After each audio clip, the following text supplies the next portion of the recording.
Hello दोस्तों, कैसे हैं आप लोग। आपका स्वागत है शारदा बायोलॉजी क्लासेस में। इसके पहले वाले क्लास में हमने पढ़ा था क्रेब साइकिल के बारे में, उसके ट्रिक्स के बारे में, कैसे क्रेब साइकिल को याद रख सके अच्छे टाइमों तक। ठीक है, मैंने ट्रिक्स के बारे में बात किया था और उसके कार्बन्स के कौन से कंपाउंड के कितने कार्बन्स होते हैं, मैंने वो भी याद करने का तरीका बताया था। तो वो क्रेब साइकिल का पूरा क्लास खत्म करने के 2 लेक्चर में क्रेब साइकिल हम लोग का खत्म हो गया था। तो नेक्स्ट टॉपिक जैसा मैंने बताया था कि बीटा ऑक्सीडेशन, जो नेक्स्ट टॉपिक जो आज का टॉपिक है वो हम लोग का है बीटा ऑक्सीडेशन। तो प्लीज चैनल को सब्सक्राइब करना, शेयर करना और लाइक बटन भी दबाना यदि आपको ये वीडियो पसंद आ रहा हो। तो चलिए टॉपिक की तरफ बढ़ते हैं। बीटा ऑक्सीडेशन, जैसा मैंने बताया कि माइटोकॉन्ड्रिया के अंदर में बहुत सारे एंजाइम्स होते हैं जो एटीपी प्रोड्यूस करने के लिए रेस्पॉन्सिबल होते हैं। One of them process is beta oxidation. उसमें से एक प्रोसेस है beta oxidation. Actually beta oxidation का मतलब ये होता है कि कैटाबॉलिक पाथवे ऑफ फैट, मतलब फैट को ब्रेक डाउन करके आप एटीपी प्रोड्यूस करते हैं जो यूटिलाइज होता है अपने बॉडी के द्वारा। बात समझ में आई? तो जो ये अपना कैटाबॉलिक पाथवे है, इसका क्या मतलब होता है? यदि मैं पूछूं कि what is the meaning of catabolic pathway of fat, fat जो होती है एक लंबी चेन होती है कार्बन्स की। कार्बन 16 हो सकती है, कार्बन 18 हो सकती है, कार्बन की लंबी चेन होती है फैट। तो जब इस लंबी चेन को हम, उसके बॉन्ड को हम तोड़ तोड़ के उस लंबी चेन को छोटा करना शुरू करते हैं, तो जो बॉन्ड टूटता है उससे हमें एनर्जी मिलती है। वो एनर्जी बॉडी हार्वेस्टेड करके एटीपी यूटिलाइज कर लेता है। तो उस प्रोसेस को हम लोग बीटा ऑक्सीडेशन बोलते हैं। बीटा ऑक्सीडेशन में एक्चुअली होता क्या है कि जो लंबी सी चेन होती है अल्फा बीटा गामा, तो जो अल्फा एंड बीटा के बीच का जो बॉन्ड ब्रेक होता है, तो उस प्रोसेस को हम लोग बीटा ऑक्सीडेशन बोलते हैं। यदि मैं इसकी स्ट्रक्चर की बात करूं तो देखिए केमिकल स्ट्रक्चर किस तरह का होता है।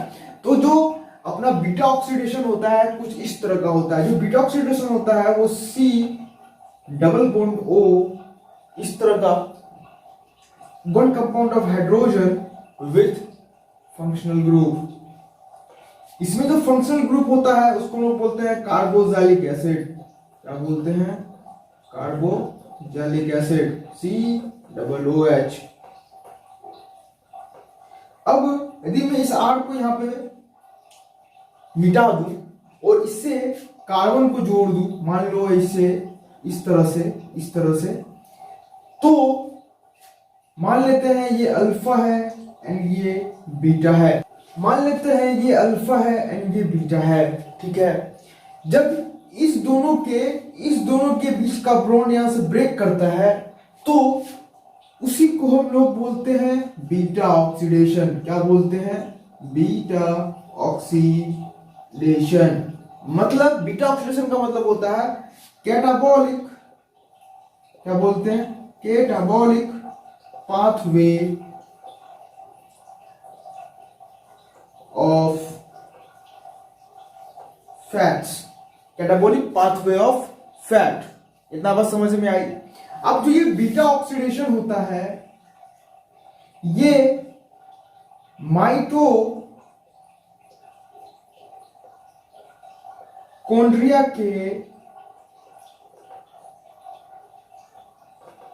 मैट्रिक्स में होता है। कहां पे होता है? माइटोकॉन्ड्रिया के मैट्रिक्स में होता है।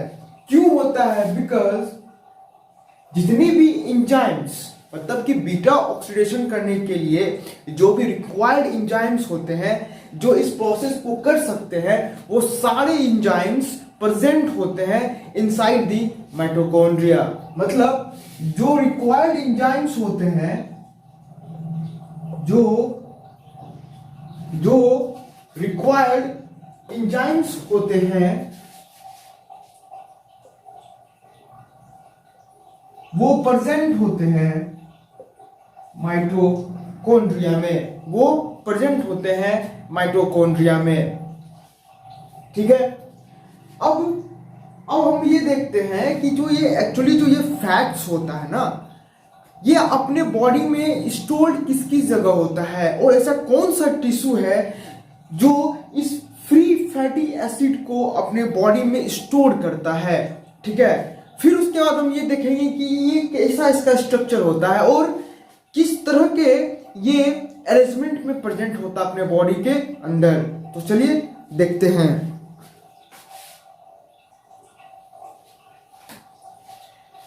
जो अपना ह्यूमन बॉडी होता है ना, जो अपना ह्यूमन बॉडी होता है, जो अपना ह्यूमन बॉडी होता है, इसमें एक टिश्यू पाया जाता है जिसको हम लोग बोलते हैं एडिपोज टिश्यू। जिसको हम लोग क्या बोलते हैं? एडिपोज टिश्यू बोलते हैं। अपने ह्यूमन बॉडी में एक टिश्यू होता है जिसको हम लोग एडिपोज टिश्यू बोलते हैं। क्या बोलते हैं? Adipose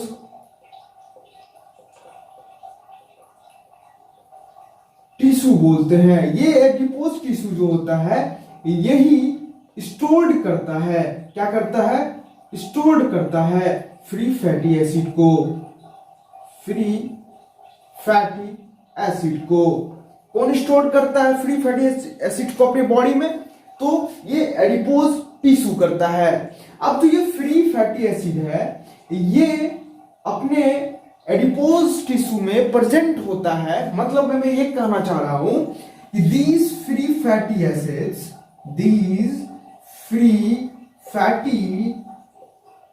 acids present in the form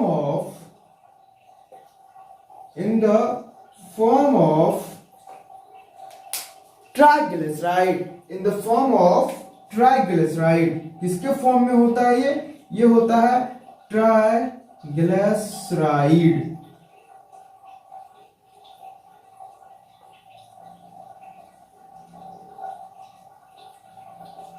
तो जो अपना ह्यूमन बॉडी होता है, उस ह्यूमन बॉडी में एक एडिपोज टिश्यू होता है। क्या होता है? एक एडिपोज टिश्यू होता है। ये एडिपोज टिश्यू क्या करता है? इस फ्री फैटी एसिड को ये स्टोर करता है। कौन स्टोर करता है? इस एडिपोज टिश्यू। अब जो इस एडिपोज टिश्यू के अंदर में जो फ्री फैटी एसिड्स होते हैं, ये ट्राइग्लिसराइड के फॉर्म में प्रेजेंट होते हैं। ये ट्राइग्लिसराइड के फॉर्म में प्रेजेंट होते हैं। अब ये जो ट्राइग्लिसराइड है, यदि हम इसके स्ट्रक्चर को देखेंगे, इसके यदि हम मतलब कि इसके यदि हम लेवलिंग को देखेंगे, तो जो ये ट्राइग्लिसराइड है इसको हम लोग मतलब इसका मतलब हुआ 3, ग्लिसराइड मतलब ग्लिसरॉल। तब 3 ग्लिसरॉल नहीं, इसमें क्या होता है? जो ट्राइग्लिसराइड होता है, it contains 1 molecule of glycerol, 1 molecule of glycerol and 3 fatty acid,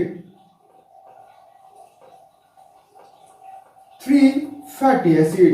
मतलब मैं ये कहना चाह रहा हूं कि जो ये ट्राइग्लिसराइड होता है ना, कुछ इस तरह का रहता है।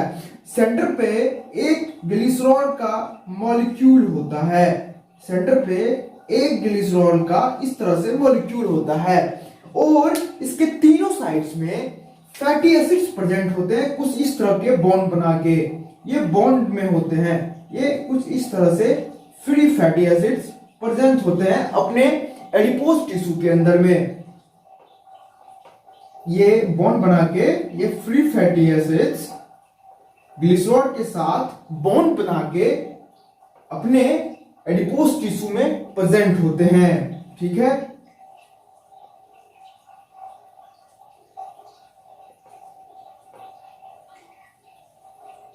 इसी को हम लोग बोलते हैं ट्राइग्लिसराइड। क्या बोलते हैं? ट्राइग्लिसराइड। तो जो ये स्ट्रक्चर है, 1 molecule of glycerol in the center and the 3 molecule of fatty acid are surrounded with them is called triglyceride, and these triglycerides are stored in the adipose tissue in our human body।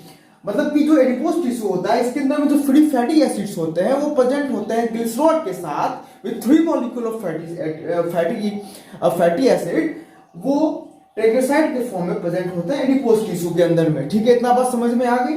ठीक है, यदि हम human body के किस किस part में ये free fatty acids present होते हैं, तो जो पहला चीज होता है ये होता है एब्डोमेन रीजन में, जो अपना एब्डोमेन रीजन होता है, जो अपना पेट वाला रीजन होता है, जो अपना पेट वाला रीजन होता है। ठीक है, दूसरा अपना थाई वाला रीजन, ये जो अपना थाई होता है ना, उसमें सबसे अधिक पाया जाता है फ्री फैटी एसिड्स, ये थाई में प्रेजेंट होता है। तीसरा हो गया अपने आर्म्स, जिसको अपने आर्म्स, ठीक है, इस तीनों जगह पे हाई मात्रा में फ्री फैटी एसिड्स पाए जाते हैं। ठीक है, बात समझ में आई। अब हम लोग ये देखते हैं कि किस तरह से ये जो ये फ्री फैटी एसिड्स होता है ये टारगेट सेल तक पहुंचता है, मतलब माइटोकॉन्ड्रिया तक पहुंचता है। तो मैंने जैसा बताया कि जो ये ट्राइग्लिसराइड होता है, ये ट्राइग्लिसराइड होता है, सॉरी स्पेलिंग के लिए, जो ये ट्राइग्लिसराइड होता है इसमें 3 molecule of fatty acid and the 1 molecule of glycerol present होता है। ओके, अब ये जो ग्लिसरॉल प्रेजेंट होता है ये क्यों प्रेजेंट होता है, इसकी क्या इंपॉर्टेंस है ट्राइग्लिसराइड के अंदर में, वो हम जानते हैं। एक्चुअली होता क्या है कि एडिपोज टिश्यू के अंदर में जो फ्री फैटी एसिड्स होते हैं, जो फ्री फैटी एसिड्स होते हैं, ये फ्री फैटी एसिड्स होते हैं, ये बहुत लो मॉलिक्यूलर मास का होता है, लो मॉलिक्यूलर मास का होता है। ठीक है, ठीक है, तो चांसेस बहुत ज्यादा होते हैं कि ये इजिली एस्केप हो सकता है, इजिली एस्केप हो सकता है। कहां से? तो एडिपोज टिश्यू से, एडिपोज टिश्यू से।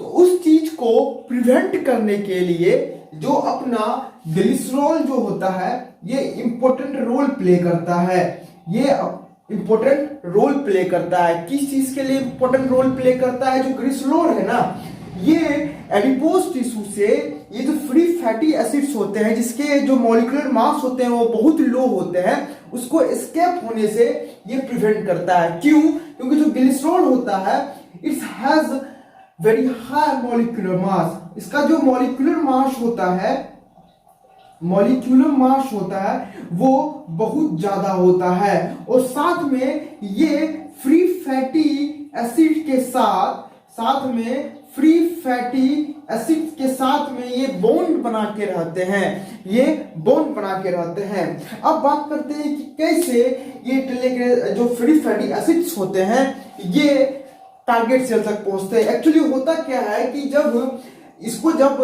बॉडी को जब जरूरत पड़ती है बीटा ऑक्सीडेशन करने की, तो जो ये ग्लिसरॉल मॉलिक्यूल्स हैं और इसके जो तीनों तरफ जो फ्री फैटी एसिड्स होते हैं, फ्री फैटी एसिड्स होते हैं, इस बॉन्ड को तोड़ने के लिए एक एंजाइम आता है जिसको हम लोग लाइपेज बोलते हैं। ये लाइपेज क्या करता है? इस बॉन्ड को तोड़ देता है और फ्री फैटी एसिड को फ्री कर देता है। देन वहां से ये क्या होता है? ट्रांसपोर्ट कर जाता है। कहां पे? तो ब्लड स्ट्रीम के पास ये चला जाता है, ब्लड स्ट्रीम के पास। कहां चला जाता है? ये ब्लड स्ट्रीम के पास।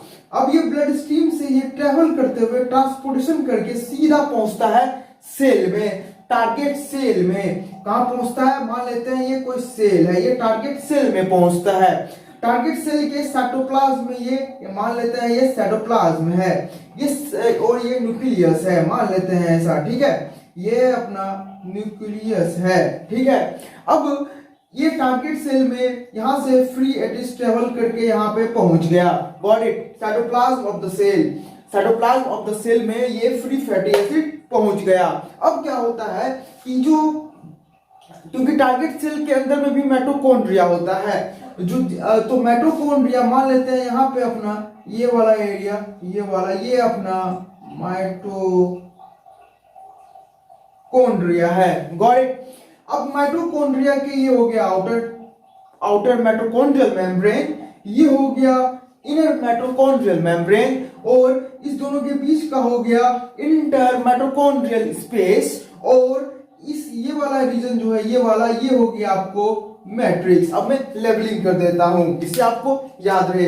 ये वाला जो एरिया होता है ये वाला, इसको हम लोग बोलते हैं OMM। हम लोग ये सब पिछले वाले क्लास में पढ़ चुका, लेकिन आपका रिवाइज भी हो जाएगा साथ में। ये वाला जो एरिया होता है इसको हम लोग बोलते हैं इंटर माइटोकॉन्ड्रियल स्पेस। ये वाला जो एरिया होता है उसको लोग बोलते हैं इंटर माइटोकॉन्ड्रियल मेम्ब्रेन, और जो ये सेंटर वाला पार्ट होता है इसको लोग बोलते हैं मैट्रिक्स। क्या बोलते हैं? मैट्रिक्स। Got it. अब क्या होता है कि जो ये फ्री फैटी एसिड्स होते हैं, मान लेते हैं ये F है, ये फ्री फैटी एसिड है, ये मान लेते हैं कि जो फ्री फैटी एसिड से ये ब्लड स्ट्रीम में आया और ब्लड स्ट्रीम से ट्रेवल करते हुए टारगेट सेल पे पहुंचा। अब टारगेट सेल पे क्या होता है, जो अपना फ्री फैटी एसिड्स होता है ये नेगेटिवली चार्ज होता है। मतलब जो है अपना जो ये फ्री फैटी एसिड्स होता है ये नेगेटिवली चार्ज होता है, तो इसको जो ये नेगेटिवली चार्ज होता है सो ये इम्परमेबल हो जाता है किसी भी सेल मेम्ब्रेन को क्रॉस करने के लिए। मतलब कि जो ये फ्री फैटी एसिड है ये इसको क्रॉस नहीं कर सकता है ड्यू टू नेगेटिव चार्ज, ये इसको क्रॉस नहीं कर सकता है। Got it. तो now it's need a transporter. मतलब कि अब जो ये फ्री फैटी एसिड है इसको किसी भी सेल में एंटर करने के लिए इट्स नीड अ ट्रांसपोर्टर। इसको एक ट्रांसपोर्टर की जरूरत पड़ती है। तो जो ट्रांसपोर्टर है उसको हम लोग बोलते हैं वो जो ट्रांसपोर्टर है जो फ्री फैटी एसिड को किसी भी सेल के साइटोप्लाज्म में ले जाता है, उस ट्रांसपोर्टर का नाम होता है फ्री फैटी एसिड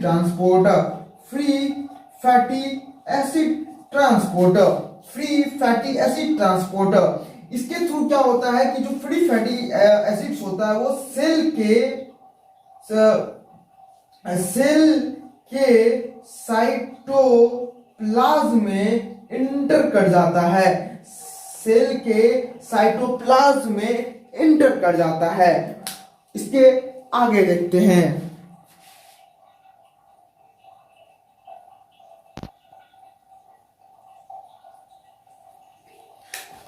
अब क्या हुआ कि जो अपना फ्री फैटी एसिड था FFA, ये सेल के साइटोप्लाज्म में इंटर हो गया है, सेल के साइटोप्लाज्म में ये इंटर कर गया। From there now it has to be enter into the mitochondrial membrane. Before that जो अपना फ्री फैटी एसिड्स होता है इसको इस सेल के साइटोप्लाज्म में जब चला जाता है, now it has to cross जो माइटोकॉन्ड्रिया के जो outer membranes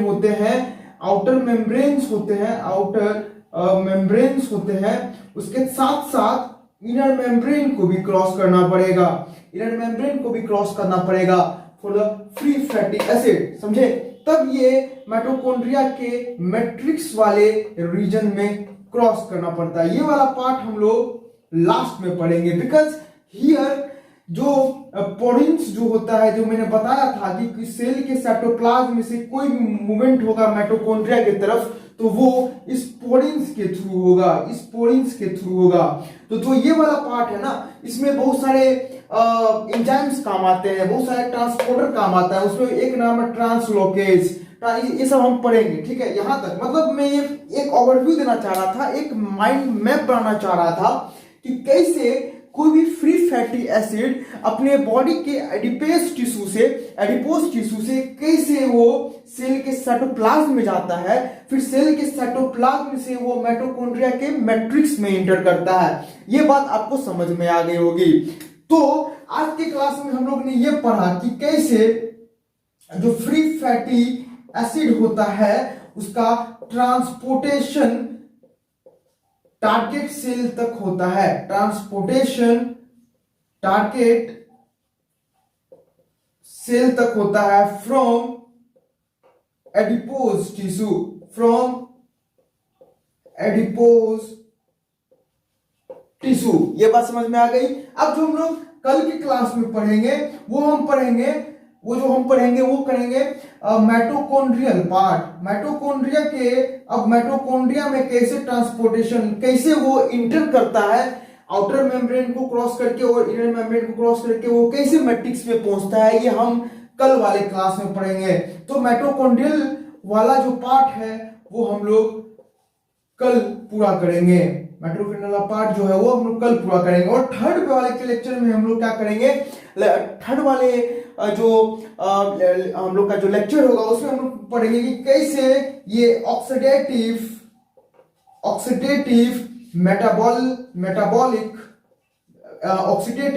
metabolise of free fatty acids. जो लास्ट वाला हम लोग का लेक्चर होगा उसमें हम लोग ये पढ़ेंगे कैसे फ्री फैटी एसिड का एक ऑक्सीडेटिव मेटाबॉलिज्म होता है, वो भी माइटोकॉन्ड्रिया के मैट्रिक्स के अंदर में, ठीक है। और इस प्रोसेस के खत्म होने के बाद ही हमें मिलता है बाय प्रोडक्शन एटीपी, जो अपना बॉडी यूटिलाइज करता है। तो आई होप आज का क्लास आपको पसंद आया हो।